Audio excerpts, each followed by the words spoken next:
Oh itu udah, kalau udah kayak gitu ya, aduh Tuhan, aku yang baru mendengar 1 jam cerita dia aja udah menggebu-gebu gitu ya, kebayang dia bisa bercerita dengan muka apatis gitu, kayak ya udah lagi dok, mau gimana? Tapi dok, tanda sebelum kita masuk ke cinta dan rumah tangga ini, benar nggak sih dok, tanda depresi orang itu adalah pertama ketika dia dapat masalah dia nangis, lama-lama udah nggak bisa nangis lagi dok. Itu depresi itu bukan sih dok? Akhirnya jadi nggak punya sensitivitas untuk nangis, nggak bisa nangis. Betul, karena itu apa? namanya rasionalisasi juga kan. Oh, Kayak, nah yang oke. kedua tuh harus hati-hati. Tergantung sama siapa Anda berceritanya. Kalau bertemu dengan orang yang narsisistik juga, habis tuh cerita Anda.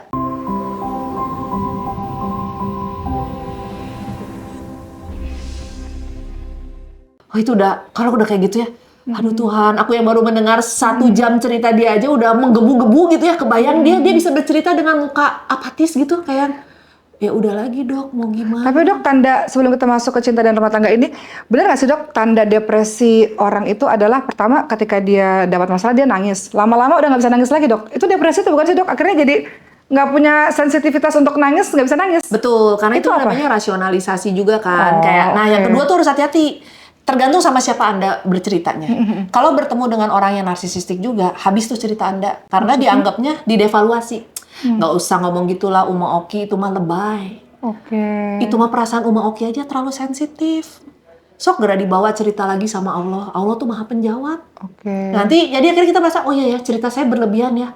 Oh iya ya jangan-jangan sayanya yang mikirnya negatif. Oh iya ya jangan-jangan sayanya. Jadi akhirnya dibalikin seakan-akan kita yang salah. Itu namanya perjalanan guilty trip. Oke. Nah kalau udah kayak gitu ya mau nangis lagi gimana, orang saya yang salahnya kan. Oke. Jadi misalnya ada pasien saya nih, KDRT lama secara emosional. Terus disalahinnya gini, karena kamunya sih nggak pernah memprioritaskan keluarga. Oke. Jadi aja sayanya seperti itu. Jadi mengisolasi kamu, nelponin kamu ada di mana, ngebatasin pertemanan kamu karena kamu ada kecenderungan nggak memprioritaskan keluarga. Lah padahal si suaminya udah 24/7 depan dia, kurang apa coba? Terus misalnya, ya karena kan sebagai ini kalau misalnya kamu bertemannya banyak, saya mana tahu cerita-cerita mana nanti yang akan mempengaruhi proses pikir kamu. Jadi makanya saya sangat menjaga-jaga nih teman-teman kamu dalam tanda kutip isolasi sosial. Wah jadi ada aja alasannya. Aku bilang, wah gila ya ini sih ngeri banget loh. Ngeri sih, karena dia nggak sadar bahwa dia lagi di drive untuk nyalahin dirinya Betul, karena sendiri. kan saya melihatnya di luar akuarium. Sementara Iya. mereka kan ikan yang bermain di dalam kan. Jadi Iya. aku melihatnya, oh ini mereka yang di dalam akan melihat ini pola yang normal. Karena Iya. bertahun-tahun muternya akuarium itu terus. Tapi aku sebagai orang luar yang melihat cerita itu, aku akan bilang, coba lihat aspek mana yang sebenarnya tidak sama dengan cerita yang lain. Tapi karena si perempuan ini atau si laki-laki ini tidak pernah diizinkan untuk bertemu dengan orang lain, dia kan nggak dapat input. Kayak kita ngomong, ih itu pola pernikahan yang mengisolasi pasangan loh, yang nggak mengizinkan kamu bertumbuh loh. So kamu ngomong deh sama suami kamu.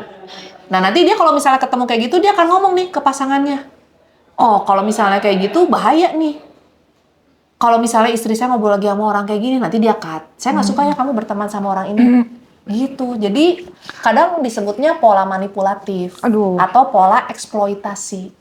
Dan seorang tuh suka nggak nyadar bahwa dia sedang dieksploitasi. Sangat Kenapa sih dok? tidak. Apa karena biasanya kalau orang-orang kayak gitu abis itu nanti bombing cinta lagi, love bombing lagi, jadi dia luluh lagi. Betul, biasanya itu datang dari pola keluarga. Nah, hati-hati dengan pola love bombing dari orang-orang yang menikah dengan orang-orang yang tadi aku bilang narsisistik. Sebenarnya ada narsisistik itu udah banyak, tapi yang kita bahas tentang narsisistik patologis. Karena kalau narsisistik di level sehat, sebenarnya ya mungkin dia akan menjadi lebih egois, dia akan menjadi lebih senang membuat prestasi, lebih ambisius aja sih. Itu agak positif lah dok ya. Positif, kan Oke. dia berarti orang yang sangat mengejar karir, sangat ambisius, target gitu ya. Itu berarti kan disehat.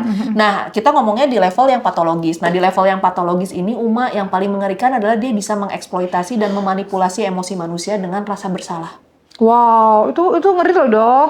Karena ngeri deh itu Ngeri orang banget. lain yang salah, tapi dia jadi udah depresi, makin nyalahin diri dia sendiri. Iya, dan aku sering banget bertemu itu di kasus extramarital affair atau perselingkuhan. Nah, Wis. kita masuk ke situ aja dok. Oh, langsung gibah ya. Ya, itu langsung masuk ke situ aja dok. Itu kan banyak yang, aduh itu kan sembunyi gimana ya dok ya? Maksudnya kayak semua trustnya kan jadi kayak istrinya kayak ngerasa, misalnya kayak suaminya selingkuh misalnya, saya jadi nggak kenal kamu tuh siapa sih, saya hidup sama siapa sih sebenarnya bertahun-tahun ini ketika, ya nggak sih dok? Tapi nanti dia bisa balikin loh. Oh, Karena wow. kamunya aja yang nggak ngertiin saya. Kapan kamu terakhir ngajak ngobrol saya? Kapan terakhir kamu berusaha memahami saya? Kapan? Lah, ini yang salahnya siapa, yang disalahinnya siapa. Jadi bisa kebalik nanti kita, oh ya mungkin akunya yang kurang baik ya selama ini sebagai seorang istri atau suami. Oke. Gitu mengerikan banget. Ada yang misalnya selama ini kekerasannya perselingkuhannya itu berkali-kali. Nanti dia akan selalu menyalahkan karena kamunya nggak melakukan A, makanya saya melakukan ini lagi. Akhirnya diterima lagi. Iya, akhirnya transaksional terus, tapi transaksionalnya tuh yang mau-maunya dia lagi. Kasian ya. Iya, tapi masalahnya orang-orang kayak gini kalau di luar pencitraannya, wah, udah luar biasa banget. Calon pemilik surga kali, baik banget, sabar banget. Jadi orang luar tuh nggak percaya. Family mate banget. Oh, mungkin kalau duduk juga kita diambilin kursinya. Mau makan apa, Mama? Jadi bahkan sebenarnya istrinya juga nggak percaya. Nggak akan percaya karena semua orang mengidam-idamkan suami ini. Oh, kenapa itu bisa terjadi, Dok? Karena kan dia membutuhkan eksploitasi emosi itu, dia membutuhkan citra diri yang baik kan sebenarnya. Dia akan menampilkan itu dengan sangat luar biasa. Jadi emang mengerikan banget sih sebenarnya menikah dengan orang yang menurut aku sih monster hidup ya. Karena dia bisa, karena kata kuncinya sebenarnya dia nggak punya empati sih. Jadi even dia menikah dengan orang pun karena ada gain yang dia dapetin. Gain ekonomi, gain status sosial, gain penghargaan orang lain. Egois ya, Dok ya? Ya itu part lainnya karena dia nggak mau disalahin kan. Oke. Jadi kalau misalnya yang nonton podcastnya Uma sekarang berada di titik itu, saran aku mencari pertolongan sih sebenarnya. Karena ya apa yang Anda tidak bisa lakukan, mungkin itu juga bukan sesuatu hal yang normal untuk dilakukan. Misalnya menjadi istri yang selalu sabar. Karena ada kata selalunya, masa istrinya nggak boleh punya emosi sih? Misalnya dia pulang nggak disapa, dia marah. Misalnya dia minta uang belanjanya naik, dicari dengan cicilan. Nanti ditanya cicilan tuh maksudnya, mana bonnya? Beli apa aja uang segitu kurang, padahal ngasih cuma 2 juta sebulan. Tapi anaknya ada 4, misalnya kan nggak akan cukup. Tapi kan bagi mereka itu normal, kehidupan itu emang begini gitu. Tapi akhirnya buat dia nyadar bahwa kehidupan nggak begitu tuh gimana sih, Dok? Ngobrol sama orang. Iya, ngobrol sama orang sih. Jadi kan dia bilang, dan cuman Ngobrol kan gini, sama orang. nanti dia akan melingkupnya. Jangan kamu ceritain aib keluarga ke orang. Kamu Iya. menceritakan suamimu seperti itu, menceritakan istrimu seperti itu tuh namanya menyebarkan aib keluarga. Kan gimana ya? problem Akhirnya lagi. dia jadi merasa malu. Karena kalau dia bilang, Pak di tempat lain juga, kamu sih itu kan saya bilang jangan cerita-cerita sama orang. Kan jadi aja orang tahu masalah keluarga kita. Jadi yang dia pikirin bukan emosi istrinya. Yang dia pikirin bukan penderitaan istrinya, tapi nama baik dia di depan orang lain. Masa cuma ngasih keluarganya segini sih? Iya, ini penting banget sih, Dok, karena bagi sebagian orang emang benar-benar menutup rapat-rapat ceritanya, jadi dia nggak tahu bahwa ini tuh nggak normal gitu. Betul. Sehingga dia sudah menjalani pernikahan itu bertahun-tahun, akhirnya lambat untuk mengambil keputusan ya. Betul, dan mengerikan ada beberapa pasien aku yang uang tuh atas nama pasangannya, Uma. Jadi dia uang yang dia dapat semua tuh dikelola oleh pasangannya. Dengan alasan, udah kamu cari uang aja biar saya ngelolanya. Tapi nanti tiba-tiba uangnya kayak dirampok gitu loh. Terus ditanya, uangnya kemana? Dia bilang apa coba? Karena saya tahu kamu akan meninggalkan saya suatu saat. My Jadi God. benar-benar diambil, jadi kasarnya jadi miskin lagi. Gila orang bisa kayak gini. Atau dia dapat penghasilan, si uangnya dibelikan aset. Tapi dibeliin asetnya atas nama keluarganya. Wow. Jadi kalau nanti pernikahan cerai, kan nggak bisa dibagi. Wow. Kan atas nama keluarganya, bukan atas nama pernikahan didapatkan berdua. Wow. Se-nightmare itu sih sebenarnya menikah dengan. Jadi kayak aku tuh kalau ngobrol sama pasien kayak, wow, gitu-gitu loh kayak terpukau-pukau. Kayak misalnya, ya yang terakhir lah ya, kadang aku suka bercanda sama pasien, kayak perselingkuhan jalur agama. Jadi misalnya, ya loh dok, kalau bukan sama saya, hidup dia masih di dunia malam. Setelah hidup sama saya, hidupnya lebih baik. Jadi rajin sholat gue. Nggak kayak gitu juga kali Pak. Menolong tuh nggak mesti dinikahin juga ya maksudnya? Iya kan, nggak usah ya pokoknya kayak nggak habis akal. Dan orangnya ngomong di depan aku tuh kayak biasa aja Uma. Aku pikir tuh ada rasa bersalah. Sementara istri yang pertamanya, Istri pertamanya benar-benar nyari duit buat keluarga. Jadi suaminya ini nggak ngapa-ngapain. Cuman kalau jadi CEO gitu ya, pembukaan, sambutan. Tapi yang nyari duit mati-matian yang benar-benar gugolosor ke bawah-bawahnya ya si istrinya. Tapi yang nggak dilihat sama suaminya. Jadi nanti kalau misalnya dia bilang, saya nggak terima diginiin. Kamu nih ya bukan istri yang baik. ya, Kok kamu iri dengki sih, kata dia. Kok kamu jahat sih sama perempuan lain? Saya nggak nyangka istri saya hatinya sejahat ini. Saya bilang, aduh Bu, untung nikahnya sama ibu ya. Kalau sama saya udah jadiin ikan asin di depan rumah. Saya bilang kayak gitu. Iya. Ya, jadi kadang perempuan tuh, padahal yang kena kayak gitu tuh, mostly sebenarnya wanita-wanita yang cemerlang banget sih. Jadi aku kadang kayak, aduh Bu, aku tuh kenal ibu dari sebelum nikah, kenapa nikah dapetnya kayak gini? Kenapa sih gitu. dok wanita-wanita yang pintar-pintar ya secara akademik pintar, kerjaan pintar, tapi giliran soal cinta tuh jadi nggak pintar gitu dok? Nah, karena kadang perjalanan dia cemerlang di karir, cemerlang di kerjaan, cemerlang di akademik, itu kan bisa jadi dua ya. Bisa jadi dia merasa dalam proses tumbuh kembangnya bahagia banget, sehingga dia merasa eksistensinya bagus. Yang kedua adalah masalah trauma sih sebenarnya. Trauma. Jadi kadang gini Uma, dalam proses tumbuh kembang kan ada yang tadi saya bilang anak-anak yang memang terabaikan. Karena ayah ibunya sering bertengkar, jadi akhirnya dia tidak pernah mendapatkan kasih sayang. Karena ayah ibunya cuma sibuk berdua aja bertengkar. Atau misalnya yang ayahnya sibuk dengan dunia lain, ibunya juga sibuk menjadi sosialita, anaknya nggak punya kasih sayang sama sekali kan. Jadi salah satu bentuk apresiasi dirinya adalah ketika dia mendapatkan prestasi dalam hidup, orang tuanya baru ngelihat ini anak saya.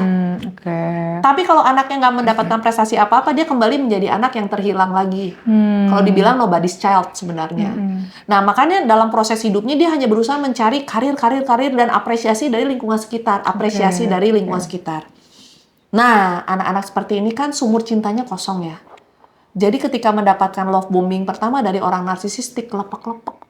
Iya. Karena tahapannya orang narsisistik di awal kan dibom. Udah bukan lagi ngasih cinta loh, dibom sama cinta. Jadi momennya sebentar, tapi Sebentar tuh bombingnya berapa? besar. Tergantung. Kalau dia kosong banget tangki cintanya, hitungan harian juga udah kelepek-kelepek. Wow. Kebayang dia bilang, oh aku beruntung banget ya dalam hidupku kamu hadir. Sementara dia dalam kehidupannya sebelumnya gak ada yang pernah mau sama saya loh. Tapi ketika ada orang, oh ternyata gue worth it ya buat seseorang. Jadi dia mati. Dan karena karirnya bagus, ekonominya bagus, dia ngerasa nggak apa-apa lah. Toh uang bisa saya cari, toh jabatan bisa saya cari, tapi cinta nggak bisa saya cari. Wow. Jadi kadang kita juga yang bikin mereka kayak gitu. Dari sekian banyak kasus yang dokter tanganin, apa yang bisa di-share sama dokter untuk kita dari semua cerita-cerita itu yang Kalau aku sih, kalau kita berkesan banget untuk dokter lah. banyak anak-anak tuh yang parentless lah ya. Kalau bukan motherless lagi, bukan father lagi, tapi parentless. Anak-anak tuh datang ke dokter. Anak remaja tuh datang. Iya lucu banget. Jadi bukan lucu sih, maksudnya kasihan gitu. Anak-anak datang ke psikiater. Lucu kasihan ceritanya, banget. karena menurut kita biasa aja. Tapi karena dia tuh sampai nangis-nangis loh. Padahal orang tuanya karirnya bagus. Nah, cuman tadi balik lagi. Karena gini, orang tua bekerja mati-matian kan sebenarnya. Kalau zaman kita dulu, mungkin kita seangkatan ya. Jadi ketika orang tua kerja tuh kita, oh ya mungkin ya ini buat kita. Tapi kan nggak pernah juga diomongin cinta. Nah sementara anak-anak ini ketika datang tuh karena nggak menjadi Jadi yang anak terbaik. remaja tuh depresi nggak cuma soal cinta tapi soal parentless ya? Seorang parentless, soal akademik. Karena dia merasa tidak cukup baik dengan persaingan. Karena kan ya mohon maaf sih sebenarnya sosial media kita, berita kita, sosial politik kita, ekonomi itu kan memberikan kabar-kabar negatif terus kan. Pengangguran sekian banyak, kalau kamu nggak sukses maka kamu hidupnya nggak akan jadi apa-apa. Orang yang kaya itu adalah orang yang berhasil. Jadi hidup kita kan sekarang ini mungkin semenjak adanya sosial media tren ini kan menjadi materialistik banget kan. Orang dinilai dari dia naik mobil apa, dia kerja di kantor mana, tas dia apa, perhiasan yang dia pakai berapa miliar. Nah, sehingga anak-anak ini tuh merasa, iya kalau saya tidak mencapai titik itu saya orang yang gagal. Jadi ketika mereka nggak bisa masuk kampus negeri misalnya, itu pun bisa depresi untuk anak zaman sekarang. Wow. Karena dia ngerasa masuk kampus negeri aja bisa nggak berhasil, apalagi nggak masuk kampus. Itu jadi makanya kenapa orang tua tuh penting banget untuk mulai belajar menghargai anaknya, even kalau dia anaknya tidak menjadi juara 1, 2, 3 Olimpiade. Tapi belajar mencintai anak karena ya dia lahir dari rahim kita aja. Mau kamu berhasil, mau enggak, kamu tetap anak mama. Nah, bentuk cinta itu tuh harus kita isi dari kecil supaya jangan ketika dia keluar, dia menjadi orang yang selalu craving akan cinta. Wow. Akhirnya craving cinta, terus tiba-tiba dapat cintanya dari orang yang pede tadi ya? Dapat si Zong itu kan, aku bilang. Oh, kasihan ya. Iya, kadang karena akhirnya cuma dapat laki-laki yang mohon maaf, kasihan ya. Bibitnya nggak jelas, bebetnya nggak jelas, bobotnya nggak usah ditanya, kemampuan dia merangkai masa depannya juga nggak ada fondasinya. Itu tuh bisa kayak yang kelepek-lepek. Aku sampai ngomong ke dia, kamu tuh mau nikah sama dia, mau dapat apanya? Karena kan cukup banyak sekarang yang premarital counseling kan. Jadi ketika aku tanya di level ekonomi aja, mereka nggak tahu. Terus aku tanya, kamu tahu nggak keluarganya seperti apa? Enggak. Kamu tahu nggak setelah nikah kamu akan membiayai berapa anggota keluarga? Enggak. Kamu tahu nggak mimpi visi misi dia menikahi kamu tuh apa? Ibadah. Nggak, ke depannya mau apa, mau keluarga seperti apa yang dibangun, kan itu harus didiskusiin di awal kan? Enggak. Kamu tahu nggak nanti setelah menikah dia akan menghargai kamu seperti apa? Enggak. Jadi kasihan. yang penting dia mau berada di saat titik terendah saya aja, Dok.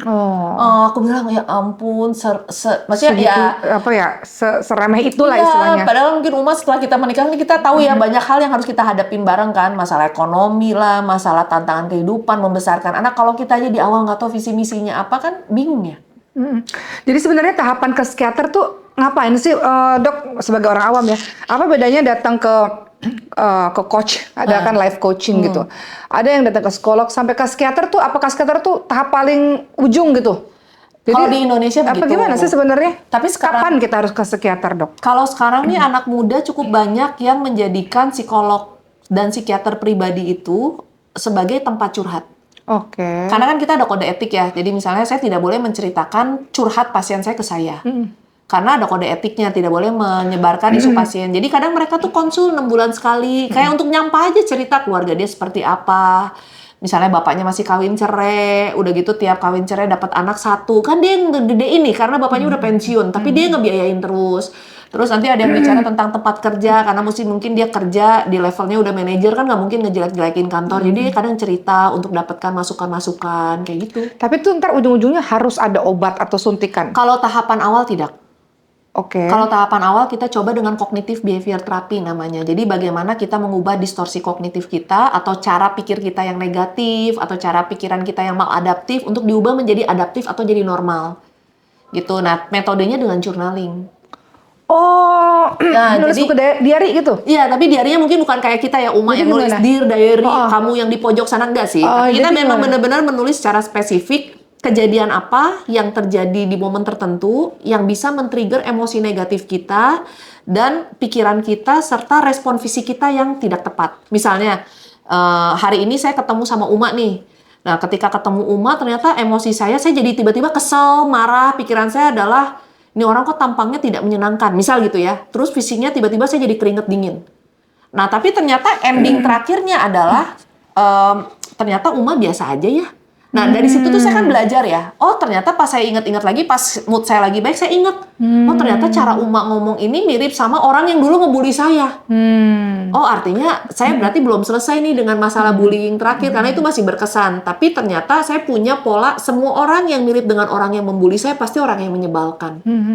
Nah, ketika kita belajar untuk melihat itu, beres tuh emosi kita satu persatu. Jadi journaling itu salah satu cara untuk ngobatin diri sendiri ya, Dok ya, sebelum kita jauh-jauh ke dokter atau minum obat dan segala macam. Bahkan setelah ke psikiater pun aku kadang masih ngasih PR journaling, Uma. Karena kan ketemu itu dibaca lagi sama dokter enggak? Iya, nanti setiap sebulan sekali kita discuss nih. Karena kan kita tidak bisa hanya memberikan obat ya, Uma. Betul, obat tuh membantu untuk meningkatkan serotonin, untuk memperbaiki dopamin gitu. Itu benar banget.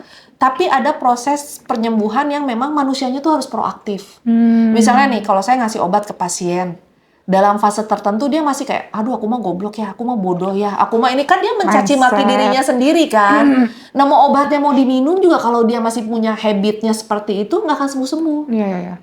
Atau misalnya dia bilang, saya baru mau sembuh kalau orang tua saya berubah. Saya baru mau sembuh kalau istri saya berubah. Jadi harus orang lain dulu, nggak mau dari dirinya sendiri. Kan, dia harus berubah dulu dong, supaya misalnya saya jadi nggak berekspektasi terlalu banyak sama suami saya. Sehingga ketika saya ekspektasinya turun, saya punya pride sendiri kan. Saya punya, oh saya bisa sembuh ya tanpa totalitas suami saya ngeong-ngeong saya misalnya. Oke. Atau misalnya saya punya kontrol ekonomi sendiri, sehingga saya merasa pride. Dan yang tadinya dikontrol banget, saya sekarang belajar untuk take control of myself lagi sedikit-sedikit. Mulai belajar, oh berarti finance-nya harus diaturin begini. Jadi saya mulai mengambil kontrol yang seharusnya saya ambil dari dulu kala. Itu membaik tuh kecemasannya. Tapi kalau selama dia nggak mau masih pakai pola sama, nggak akan bisa sembuh. Ya sebenarnya intinya dimulai dari diri dia sendiri sih, Dok, ya, mau sembuh apa enggak gitu ya. Iya, kayak pasien KDRT perlu berobat nggak? Perlu, karena dia mengalami chronic stress kan, di devaluasi, harga dirinya dihancurkan, citra dirinya dihancurkan, setiap hari mendapatkan konten negatif, dianggap tidak pernah berhasil dan selalu dijelekan, upaya dia dinolkan semuanya, di nihilism. Nah, perlu nggak obat? Perlu. Tapi selama dia terus kayak, ya udahlah, aku mah memang begini, gimana lagi atuh? Ya gimana? Ya. Dia harus belajar, oh saya ini makhluk Tuhan yang berharga, saya harus mengejar lagi keberhargaan diri saya. Ketika dia udah merasa I'm worth it, Nah dia tuh mulai tuh mengubah pola hidup dia, mengubah cara dia melihat diri dia sendiri. Maka perbaikan tuh akan membaik. Iya. Tapi isu mental health ini memang beberapa tahun belakangan ini tuh memang naik banget ya, Dok. Maksudnya kita sambungkan dengan Islam, Dok. Bahkan Islamic psychology aja tuh lagi booming banget di barat Betul. sana gitu. Kenapa sih, Dok? Kok baru-baru ini, bukan baru-baru ini sih, maksudnya kayak 10 tahun terakhir ini tuh mulai naik apa awareness orang udah mulai. Ya karena sosial media di mana-mana kan, berita di mana-mana. Jadi sebenarnya dia sudah mulai bisa melihat bahwa ada yang nggak benar dengan saya, mungkin dari dulu juga udah kerasa. Tapi dia jadi baru tahu itulah namanya. Sebenarnya banyak ada kayak bagian dari psikiatri itu kan ada spirituality juga.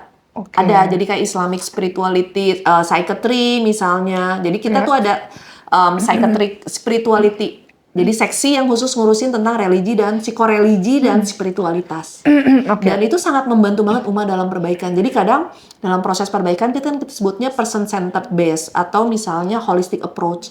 Jadi kita menilai faktor biologinya, termasuk gaya hidup dia, biologis, gaya hidup, gaya makan, pola olahraga, kebiasaan dia menggunakan makanan-makanan atau minuman yang adiktif kayak gula, alkohol dan lain-lain. Terus kemampuan dia psikologis, kehidupan sosial dia, terus sosial budaya dia seperti apa, dan terakhir adalah kehidupan spiritualitasnya. Jadi kalau kehidupan spiritualitas yang kita anggap kurang, kita drill tuh di situ. Misalnya dia kan kadang saya suka bertanya kalau pasien saya muslim, makna kamu sholat tuh apa sih? Nah kalau dia nggak bisa menerangkan itu dan hanya melihat, oh itu mah kewajiban saya beragama aja, artinya ada yang kurang tuh, dia kurang satu langkah lagi untuk melihat bahwa ini tuh salah satu pelengkap loh buat hidup kamu. Gitu yang kayak gitu. Atau misalnya kayak di spirituality kan kita belajar tentang self worth. Jadi semua agama tuh akan mengajarkan manusianya itu berharga dan layak untuk dihargai oleh sesama manusia. Tapi kalau dia tidak pernah bisa menghargai dirinya sendiri dan selalu menjadi people pleaser buat orang lain, ya kapan dia mau mengumpulkan self worth buat dirinya sendiri kan? Iya, iya. Panjang ya kalau ngobrol sama dokternya, harusnya panjang banget karena yang kita bahas dari tadi itu cuma permukaan aja ya teman-teman semua. Padahal kita masih bisa ngebahas soal putus cinta, depresi gara-gara putus cinta, ya kan Dok? Itu juga banyak kan Dok? Putus cinta itu juga sebenarnya menyangkut masalah si spirituality dia kan. Jadi kalau misalnya saya diputusin cinta nih, tapi saya merasa saya berharga nih. Terus saya juga merasa bahwa saya damai dengan diri saya sendiri. Kalau kamu memilih untuk meninggalkan saya, maka mungkin jodoh kita sampai situ aja. Nah, itu sebenarnya selesai sih. Moving forward-nya cepat.